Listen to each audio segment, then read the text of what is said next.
Do stocks for the long run still make sense? All right. We're going to go with this good article by my man John, what's this guy's name? John Reckenthaler.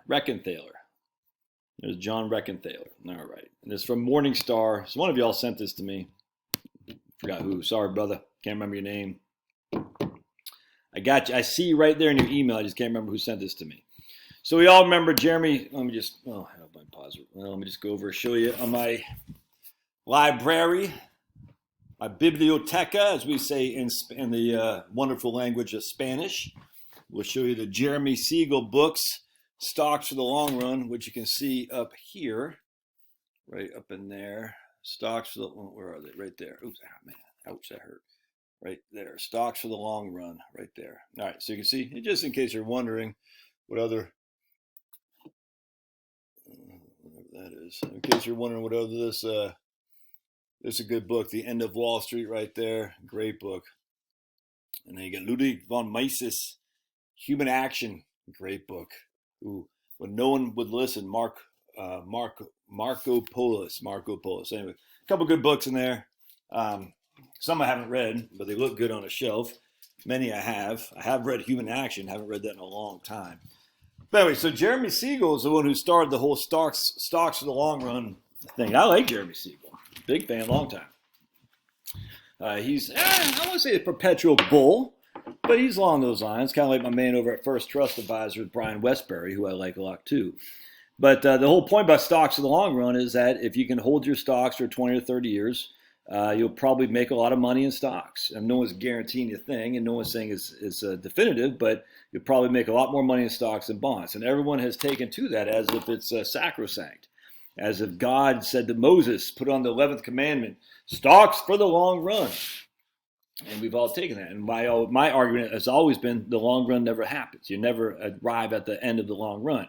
Like the CCR song, someday never comes. And the same thing with stocks for the long run. You're always in the short run in your stock investment journey. You're always in the short run. You're always worried about this year and next year. You're never worried about 20 years. You just never are. You're always worried about what's my portfolio going to do with this year and next year. So the long run never rises. Anyway, so my man John here says, new research threatens conventional wisdom. Well, if you've been following my channel, this ain't new to you and I, all right? Because we're ahead of the game. We are ahead of the game. So here's what he talks about here. So he's going to go down. We got, I don't like Paul Samuelson. I think he destroyed economics as a profession.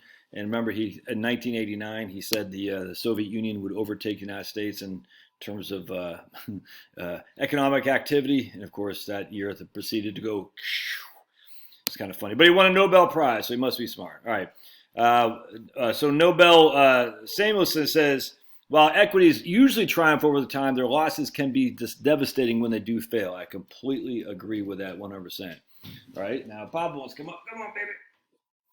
All right. So I think it's 100% right to say, yes, stocks for the long run, but man, when they do fail, it's tough to go. You know, when you're sitting there in 2007 and you just retired, yeah, stocks for the long run sound great. That's my breath smell, baby. But I'm freaking, at the end of 2009, I'm two sheets to the wind, you know what I'm saying? Especially if I just retired. But stocks the long run, Josh. All right. So ever since we started measuring the Roger Ibbotson database began in 1926, U.S. equities have always beaten U.S. intermediate bonds over rolling 30-year periods and nearly always over 20-year time frames as well. Most academic research has also set aside Samuelson's objection for another Nobel laureate, Richard Thaler, who I like, once suggested to managers of university endowments that they should consider putting 100% of their assets into stocks. Yep. Jeremy Siegel, we just talked about. His claim for the superiority of stocks over bonds is based not only on Ibbotson's figures, but also U.S. stock performance over the previous 120 years. All right. None of that is incorrect. None of that is incorrect, except for the fact for you as a, man, my hair is messed up. I just got out of the shower, man. I haven't shaved. You as an individual investor, you can't wait for the long run because you need your money now. It's my money. I need it now. I can't wait for the long run to arrive because I'm pulling money out of it. If you're just putting money in, who cares? I mean, just put money in as long as you got enough set aside to pay your bills if something goes wrong. But when you're pulling money out, it's a whole different ballgame. All right. Let's see. The rebuttal, and right here, we already talked about Edward Quarry. All right, so here's Edward Quarry, a professor emeritus at Santa Clara University. He tossed a bullfrog into the bunch bowl. All right, Macquarie had amended the existing stock and bond databases. We've already talked about this on this very channel, man. He expanded on the groundbreaking research of Richard Silla of New York NYU, who had enriched the equity database by combing through hundreds of newspapers, magazines, and out-of-copy books to locate more securities and reduce survivorship bias. For instance, Siegel's history did not account for the near bankruptcy of the second bank of the United States. All right. As that company was by far the nation's largest before it collapsed, its omission significantly affected Siegel's results. Macquarie's discoveries have challenged the conventional wisdom. Stocks have not outgained bonds throughout the nation's history. When the Roaring '20s began, Macquarie's record shows a cumulative total return for stocks equaled that of bonds, but they did it with less risk. And so we got right here. Before 1962 or 1862, bonds beat stocks every single time for 30 years and 88% of the time for 20 years. From 1863 to 1941, stocks beat bonds 70 to 30, which would make sense. You would think stocks would beat bonds more than they'd lose, but so from post-Civil War through 1941.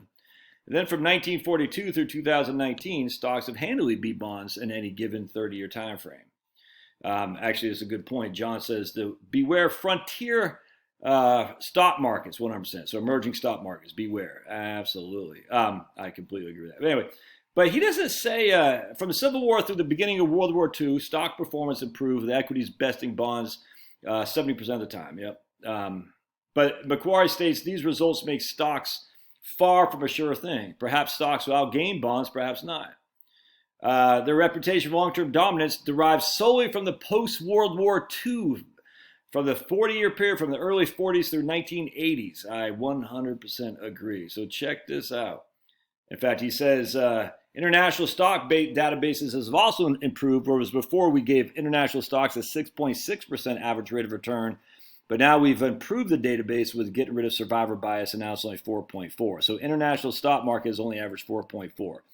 Anyway, but I'm surprised he missed this right here. I'm going to show you right there. So I want to show you guys something here.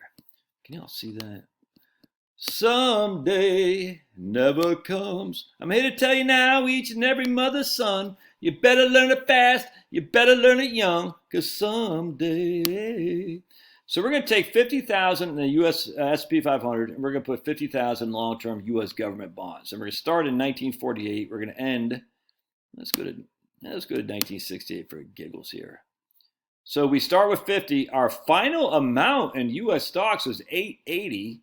Our final amount in bonds was 666,000. What? What? Holy smokes, look at this. S&P 500 from 1948 to 1968.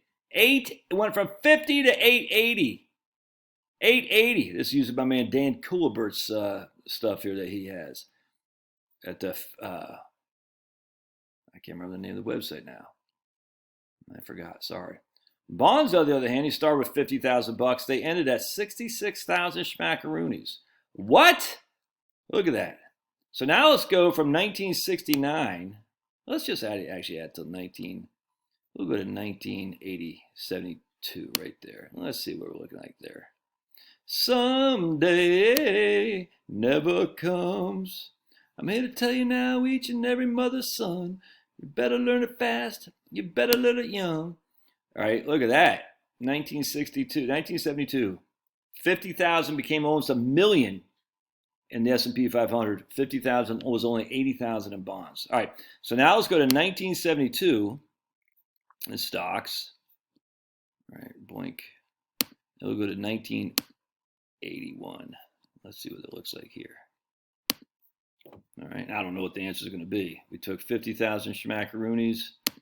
And you can see, oh, not nearly so bad here. 50,000 bucks in stocks went, no, that's not right. 50,000 bucks, hold on a second. Oh, hold on. I got to switch this out to 10. Right there we go. There we go.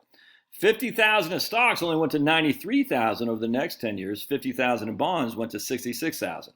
So from 1948 to 1968, 20 years, 50,000 in bonds only went to 66,000.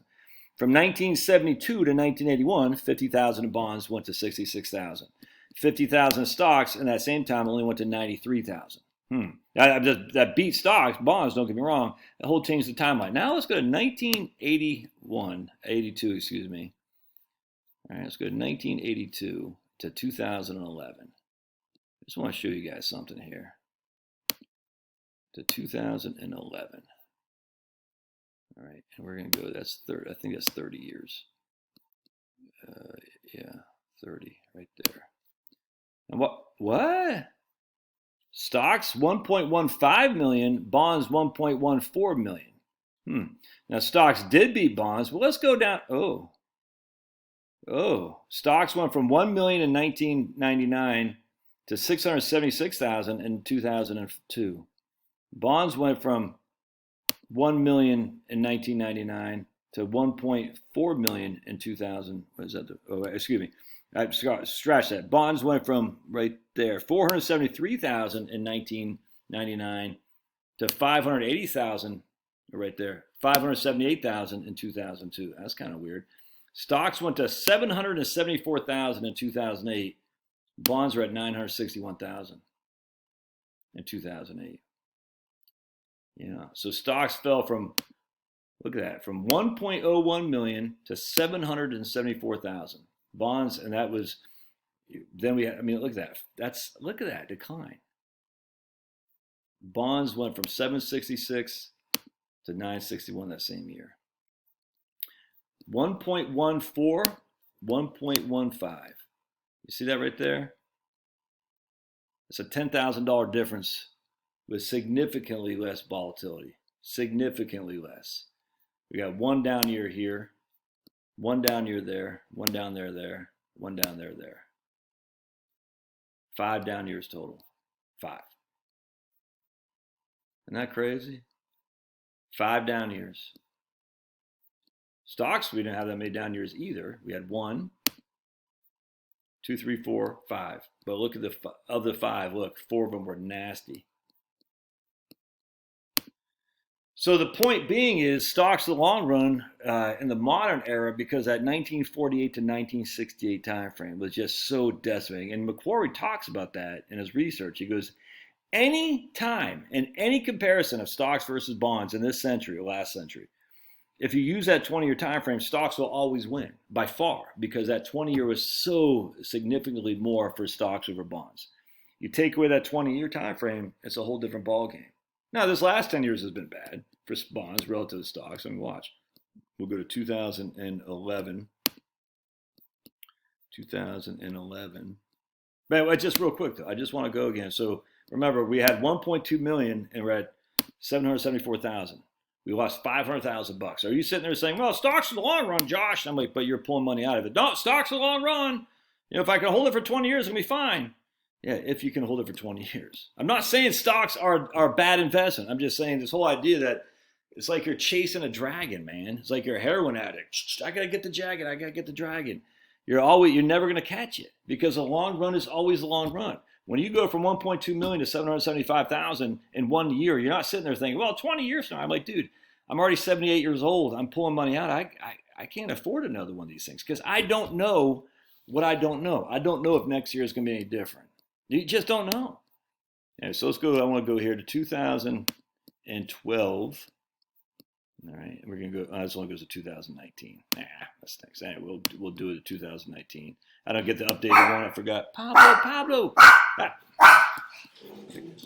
Oops. 1 second. I don't want that whole pot working. But anyway, so 2000. The teens were huge for stocks relative to bonds. That's just a fact. Just a fact. But does that mean that 20s, the roaring 20s, can be saying, man, I got no idea. You got no idea.